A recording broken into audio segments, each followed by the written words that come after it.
గర్లకి ఉల్లిపాయ పేస్ట్ చేసుకుందాం.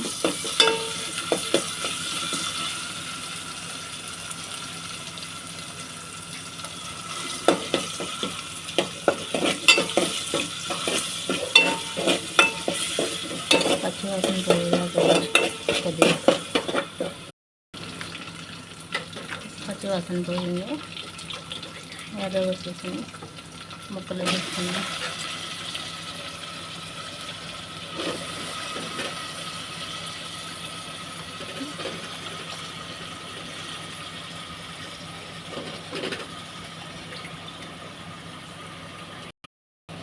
వేసేసుకున్నాం. కొద్దిగా